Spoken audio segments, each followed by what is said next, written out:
Have you ever stared into a flickering fluorescent light and felt like it was staring back? Ever taken a job, not for survival, not even for ambition, but because silence felt too loud and your own thoughts too untrustworthy? Have you ever volunteered to be alone, in the dark, just to prove to yourself you weren't afraid of nothing? Yeah, that was me.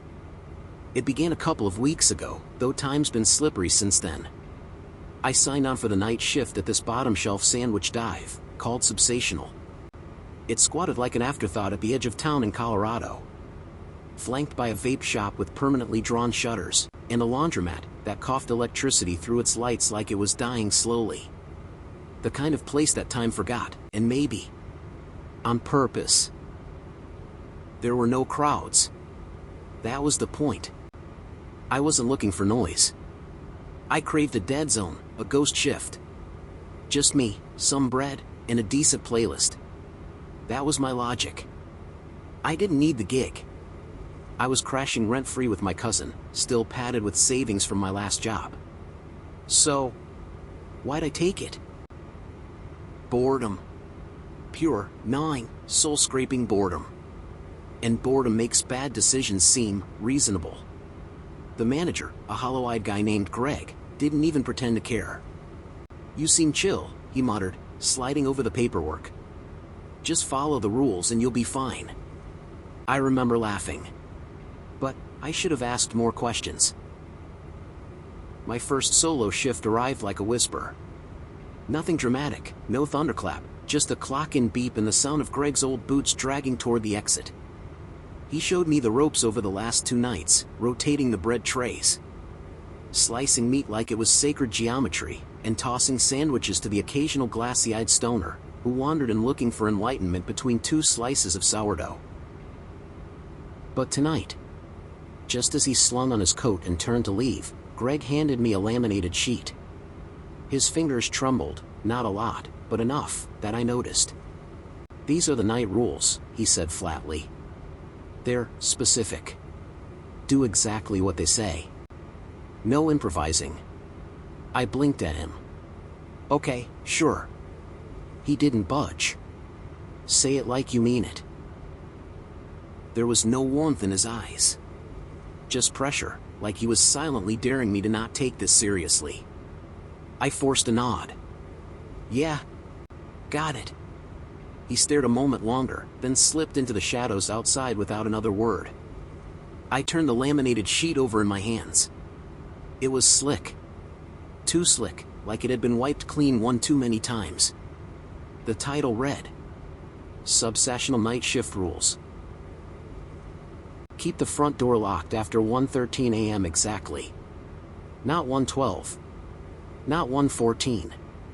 If someone knocks on the window after 2:06 a.m., do not look directly at them. The meat slicer turns on by itself around 2:30 a.m. Don't unplug it. Just leave it be. If a customer asks for the old menu, apologize and say we don't serve that anymore. Do not ask what they mean. Between 3 o'clock and 3:15 a.m., you may hear someone crying in the bathroom. Don't go in. If you see someone who looks exactly like you standing near the soda machine, clock out and wait in the freezer until 3:45 a.m. Do not touch the sandwich with the blue toothpick. Always say goodnight to the man in the tan trench coat, even if you didn't see him come in. If the lights flicker more than 3 times in a row, sing happy birthday until they stop. Never, under any circumstances, eat the cookies after 4 a.m. So, yeah, weird as hell. But even then, even with all the eerie little warnings typed out in bold, on that laminated sheet, like a ghost whispering through plastic, I didn't buy into it. Not really. I'm not that guy. I wasn't raised on ghost stories. I didn't sleep with a night light. I wasn't scared of shadows or mirrors or thin things that whisper through windows. Quirky corporate humor, I muttered, flipping the sheet over in my hands. But, you know, how some sentences don't let go. How they cling to your mind like a film on your skin, sticky, wrong, lingering long, after you've looked away. For me, it was rule number 4. If a customer asks for the old menu, apologize and say we don't serve that anymore. Do not ask what they mean. What? Old menu? Why would anyone bring that up at 2 a.m.? And more importantly, what happens if I ask? Curiosity scratched at the back of my skull like something alive, something hungry. But the rational part of me, what little still existed, chalked it up to hazing. Some messed up inside joke. A psychological test. Greg pulled on every new hire, just to see who could handle the silence. I pictured him sitting out in the parking lot, engine idling, laughing his ass off as I tried not to freak out over some made-up haunted sandwich policy. And, for a while, that's all it was. Quiet. Ordinary. Dull. But dullness is deceptive. Dullness is the calm, before something notices you. The shift slogged on. A group of teenagers wandered in around midnight. The scent of weed practically trailing behind them like a fog bank. They ordered 3 footlongs, argued over toppings, and laughed too loud at nothing in particular. When they left, the bell above the door gave a weak jingle, and the silence came back, heavier than before. I wiped the counters. Refilled the soda machine. Stared at my phone, scrolling through dead memes and half-baked Reddit threads to keep my brain busy. Then I noticed the time. 1:12 a.m. That tickled something in the back of my mind, a memory crawling out of the dark. Rule 1. Keep the front door locked after 1:13 a.m. exactly. Not 1:12. Not 1:14. The words clung to me like static. I glanced at the door. It stood there, unbothered, a sliver of night stretching out behind its smudged glass panes. Nothing unusual, nothing wrong. I even smiled to myself, one of those crooked grins you wear when you know you're playing along with something stupid. But still, I played along. At 1:13, I walked to the door, my footsteps sounding far too loud in the empty shop. My fingers hovered over the lock for a second longer than necessary. Then, with a soft click, I slid the deadbolt into place. And that's when I heard it. Not footsteps, not a voice, not even a knock. A scrape.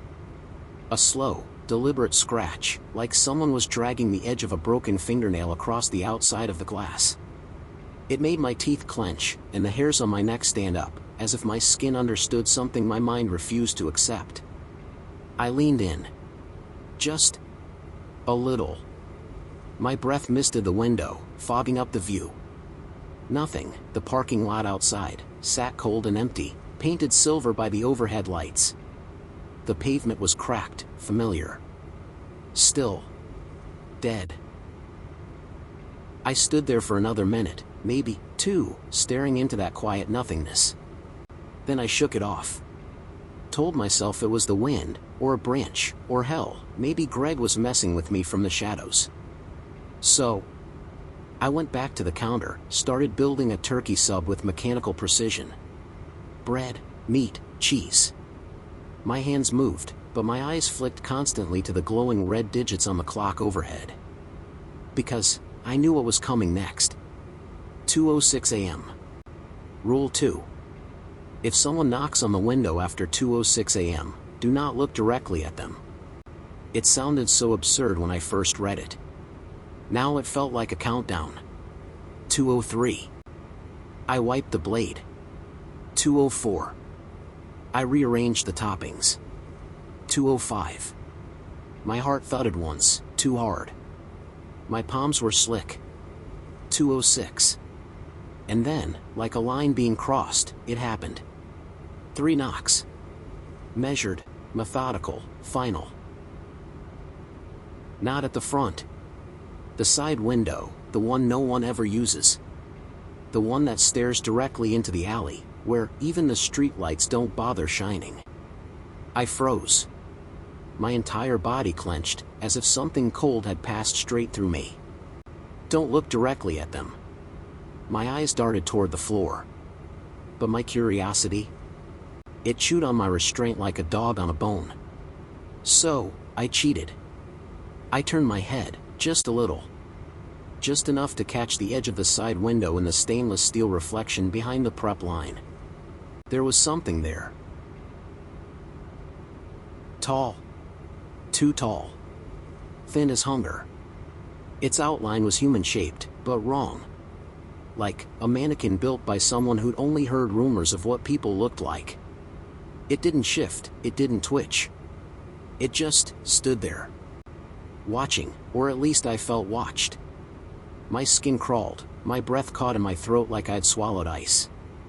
I couldn't move, I couldn't speak, I could barely think. So, I did the only thing that felt remotely safe. I backed away. One step, then another. My knees felt like they were on loan, from someone far braver than me. I slid down behind the prep counter, my back pressed to the cold metal as the knocking continued. Slow, steady. Like it had all the time in the world. Eventually, it stopped. I waited a full 5 minutes before looking again. The window was empty. Nothing but my own reflection and the quiet buzz of electricity overhead. I exhaled, shaky and shallow. I wanted to tell myself I imagined it, that my brain was just filling the quiet with noise. But something inside me, some primal, ancient thing, was already awake now. And it didn't believe in coincidences. Exactly at 2:30 a.m., the meat slicer screamed to life, like it had been waiting. No warning, no warm-up hum. Just a sudden shriek of metal, spinning furiously in the dead air. And I screamed. I won't sugarcoat it or pretend, I held it together, I screamed. Not a brave yell, or a startled shout. It was the kind of involuntary, animal noise you make when your body forgets it's human. High-pitched, panicked, helpless. My breath caught mid-throat, my hands fumbled against the edge of the prep table, and I nearly knocked over a stack of sliced provolone. The slicer stood alone near the back counter. No one near it. Nothing on the blade. Yet it whirred with purpose, sharp and hungry, like it was sawing through ghosts I couldn't see. My first thought was electrical malfunction. Maybe I'd bumped a switch or a timer. My instincts kicked in. I stepped forward, ready to yank the plug from the socket and shut the damn thing up. Then I remembered the rule. The meat slicer turns on by itself around 2:30 a.m. Don't unplug it. Just leave it be. My hand froze inches from the cord. I hesitated. Then I backed away slowly, my legs trembling like piano wires. I turned my back on the blade, which felt like turning my back on a wild animal. It kept spinning. For 10 minutes, it sliced nothing. Just that shrill motor whine, reverberating off the tile walls like a banshee caught in a loop. The shop felt smaller with that sound bouncing through it, tighter, like the walls were contracting. 10 minutes. No more. No less. At 2:40 a.m., it stopped. Not slowed. Not sputtered. Stopped. Like it knew its time was up. And for a moment, I thought the worst of it was over. I was wrong. Because, at 2:47 a.m., someone came in. Or more accurately, was already inside. I swear to you on everything I know, I never heard the door open. I had just looked at the front door 5 seconds earlier, still locked from 113. Still latched tight. Yet suddenly, he was there. Standing by the register. No footsteps, no sound of glass shifting or the chime of the bell overhead. He appeared like a glitch in the system, like the building had forgotten to keep him out. He wore a long, tattered trench coat, tan in color, but stained with something that looked older than rust. One sleeve had been torn at the elbow, hanging loose like a dead limb. The coat itself didn't fit right, it sagged off his shoulders like he'd borrowed it from a corpse and hadn't taken the time to adjust. He didn't look at me. Didn't speak at first. Just walked up to the register with the careful, deliberate gait of someone who'd done this many, many times before. I forced a greeting, my voice cracking halfway out of my throat. Good evening. He didn't smile. Didn't nod. Old menu, he said flatly, voice like a shovel dragging through gravel. You got it? Rule 4 slammed into my brain like a freight train. If a customer asks for the old menu, apologize and say we don't serve that anymore. Do not ask what they mean. I swallowed, my throat constricted. Words felt foreign and heavy on my tongue. Sorry, I said, voice shaking. We don't serve that anymore. He stared at me then. And, let me tell you, I've never felt smaller. His eyes weren't angry or curious or disappointed. They were empty, like glass marbles left too long in a fire. Cold, scorched, and hollow. The kind of stare that sees through time. He didn't respond. Just blinked, once. Slowly, and turned around. Without another word, he walked straight through the back door. It didn't creak. It didn't even open, far as I could tell. One moment it was closed. The next, it wasn't. And then, he was gone. I stood there, unsure whether I was breathing. I could feel my heart beating in my teeth. This place, it was bleeding the chill out of me. Sapping something vital. Some essential piece of my identity had been peeled away and discarded somewhere around 2:13 a.m. I wasn't me anymore. At least, not the me who walked in at the start of the shift. And it still wasn't over. Because at 3:03 a.m., I heard her. The crying. It came from the bathroom, the women's, soft at first. Like a sob wrapped in tissue. Then louder, higher. Ragged and wet, like grief being strangled through a throat that had screamed too many times. It wasn't background noise. It wasn't a trick of plumbing. It was real. I got halfway to the door before I stopped cold. Between 3 o'clock and 3:15 a.m., you may hear someone crying in the bathroom. Don't go in. Don't go in. My fingers were inches from the handle. I don't even remember crossing the floor. But, my hand was there, reaching. I pulled it back like it had been burned. Instead, I collapsed behind the counter. Curled up behind the bread rack, hoodie yanked over my head, humming whatever tune came to mind just to drown her out. Her sobs clawed at the walls for 12 long minutes, rising and falling like waves against a cliff. Sometimes she sounded like she was right outside the bathroom. Sometimes, like she was behind the freezer door. At one point, I swear she whispered my name. But I didn't move. Not an inch. And then, at exactly 3:15 a.m., the crying stopped. Not faded, not slowed. Stopped. Like someone had flipped a switch on her grief. The silence that followed wasn't relief. It was worse. It was expectant. Then came the worst part. 3:22 a.m. Not 3 o'clock, not 3:15. 3:22, like the universe had picked an exact second, just to see how far it could push me. I was wiping down the soda machine. Something about the repetition helped. It was a mindless task, grounding, almost soothing in a way I hadn't felt since the start of the shift. That was when I saw him. In the reflection, me. Standing behind the counter, where I had just been seconds earlier.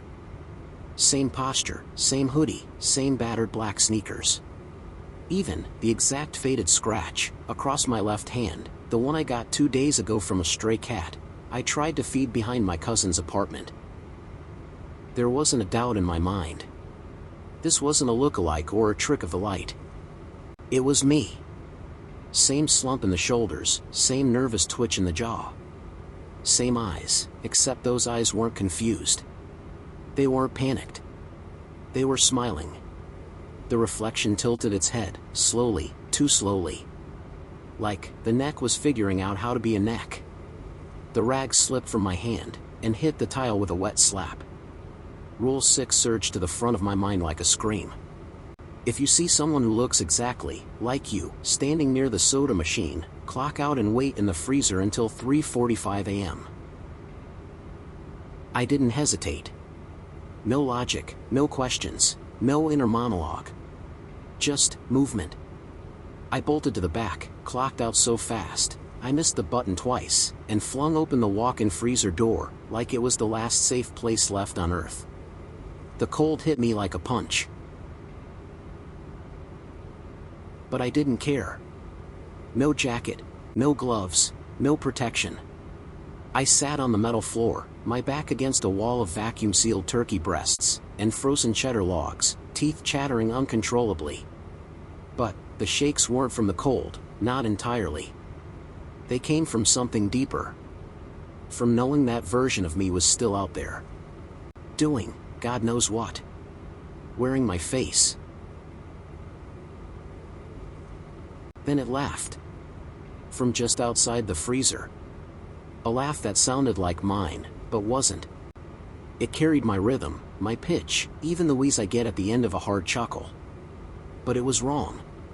It was too rehearsed. Too perfect. Like an echo that didn't understand the original. I pressed my palms over my ears and rocked in place, the cold sinking deeper into my bones. Time crawled, the seconds stretching into torture. I counted every minute like a prisoner marking days into a wall. Finally, at 3:45 a.m., the alarm on my phone buzzed with a shrill ring. I didn't walk out. I burst out, like a man escaping his own grave. The shop was empty again. Quiet. But not just quiet. Wrong quiet. The kind of silence that doesn't just absorb sound, it demands it. Like it's daring you to break it so it can punish you. I stood there, soaked in sweat, that was already freezing to my back, and thought seriously, for the first time, about quitting on the spot. Just walking out and leaving it all behind. Let Greg figure it out. Let someone else survive the next night. But then, my curiosity tightened its grip on me like a noose. I was so close. 1 hour to go. One more rule. I had to know what came next. That was when I saw a sandwich. Sitting dead center, on the prep counter. Wrapped perfectly, plastic taut around it like skin. Label blank, nothing written, nothing ordered, just there. On top was a single toothpick. Blue. Rule 7. I remembered it as clearly as my own name. Do not touch the sandwich with the blue toothpick. I stared at it for a full minute, heart pounding so hard, it felt like it was knocking on my ribs from the inside. I didn't touch it.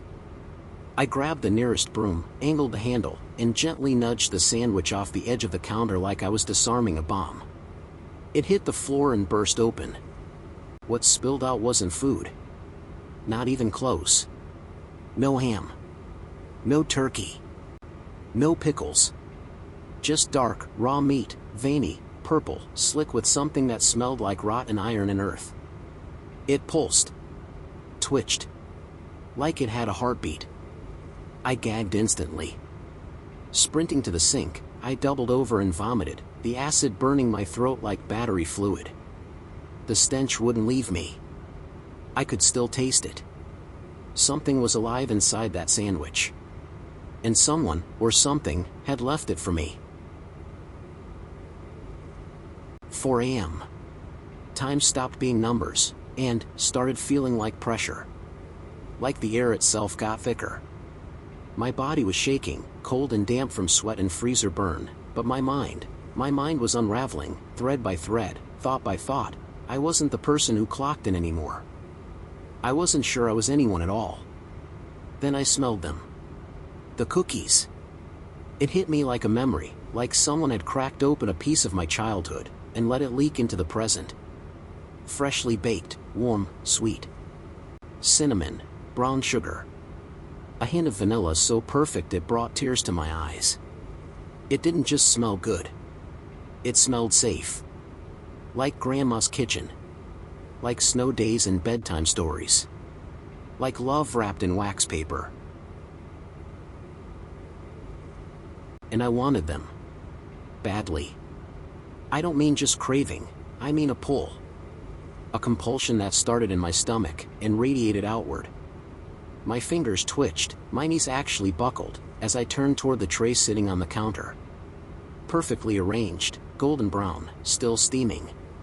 But even through the haze of nostalgia and longing, I remembered. Never, under any circumstances, eat the cookies after 4 a.m. That rule didn't sound funny anymore. I didn't hesitate. With every ounce of willpower I had left, I grabbed the tray with both trembling hands and dumped the whole thing into the trash. That's when they screamed. Yes, screamed. No!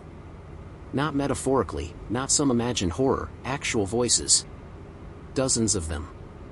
High-pitched, muffled, human. It was like hearing children trapped underwater, all gasping and wailing at once. One cookie hit the side of the bin and let out a sound that made my ears bleed. The smell turned sour instantly. Rotten, burnt hair and bile. I staggered back, hand clamped over my mouth, eyes wide with disbelief. My breath came in short bursts. My legs barely held me up. That smell. The false comfort. It was bait. And I had almost bitten. The clock read 4:07 a.m. Still another hour to go. I wanted to run, just leave it all behind. But something told me I couldn't, not yet. It wasn't just about finishing the shift anymore. It was about surviving it. By 4:30, I was barely upright. My hands shook so bad, I couldn't grip a broom. The silence was heavy again. No sound except the hum of the fridge compressors and my own ragged breathing. Then the lights flickered. Once. Twice. 3 times. Then, a 4th. And that's when the rules slammed back into my skull like a warning bell. If the lights flicker more than 3 times in a row, sing happy birthday until they stop. It was absurd. It was terrifying. But I did it. My voice was brittle, cracking on the high notes, trembling like a child's. Happy birthday, to you. I was crying before I hit the second line. My vision blurred, throat raw from screaming and sobbing in freezing air. Happy birthday, dear. I choked. Couldn't even say a name. I didn't know who I was singing to. Happy birthday, to you. The lights held steady. Then, dimmed. Then, returned to normal. Silence again. But not peace. Never peace. That was when he returned. The man in the trench coat. No footsteps, no sound. He didn't walk in. He was just there. Standing behind the register, coat even more ragged than before. His presence not just seen, but felt. Like a pressure drop before a tornado. I didn't ask how he got in. Didn't ask why. This time, I remembered the rule. Always say goodnight to the man in the tan trench coat, even if you didn't see him come in. My voice barely worked, just a croak through cracked lips. Good night, I whispered. He nodded. Slowly. Then, he didn't turn. Didn't walk. He just faded. Like smoke curling away from a dying fire. Gone. By 5 a.m., I was a wreck, no other word for it. I wasn't tired, I was ruined. My nerves were shot, my body soaked in a cocktail of sweat, fear, and freezer frost. My hoodie clung to me like a wet shroud, and my mind was somewhere else, fractured, frayed, not quite mine anymore. I sat curled in the far corner of the shop, knees hugged tight to my chest, back pressed to the wall, like it could shield me from something I couldn't name. I stared blankly at the floor, at nothing, everything. My breathing came in short, shallow bursts. That's when I heard it. Whistling. A casual tune, cheerful. Bouncing between the tile and the glass like this was just another Tuesday. Greg strolled in through the front door, through the still-locked front door. His boots squeaking on the floor, his eyes scanning the shop like he'd just stepped out for a smoke and come back in. Like nothing had happened. Like the night hadn't chewed me up and spit out whatever was left. He took one look at me, on the floor, trembling, broken, and smiled. "You followed the rules?" I couldn't speak. My mouth was dry as sand. So I just nodded, barely. Greg's grin stretched wider, like he'd been waiting to ask that question all night. "Good," he said, as if that was all that mattered. "Then you get to leave." Just like that. No explanation, no pat on the back, no apology for throwing me into the jaws of whatever this place was. He walked past me like I was furniture. Like I wasn't the first. Like I wouldn't be the last. I quit that morning. Didn't clean up, didn't say goodbye. I walked out and never looked back. Not once. Never picked up my last check. Didn't even tell my cousin why I came home pale and shaking and smelling like old grease and freezer burn. I just left it behind. Tried to forget. But you don't forget subsessional. You can't. Because sometimes, on the rare nights, when sleep feels slippery, when I drive by the edge of town without meaning to, I see it again. The shop. Still standing between the abandoned vape store and the flickering laundromat. Still glowing under that sickly yellow parking lot light like a crooked tooth in the dark. Open sign buzzing a dull red, lights on, the door shut. And someone inside. Behind the counter. Cleaning the soda machine. He wears my hoodie, my shoes, same scratch on the hand, same way he tilts his head when he thinks no one's watching. But he is not me. Not anymore. He just stands there. Watching. Waiting. Still following the rules. If you've made it this far, you're a legend. If you're loving the story, hit subscribe. It helps the channel grow and lets me bring you even more awesome stories. Your support means everything.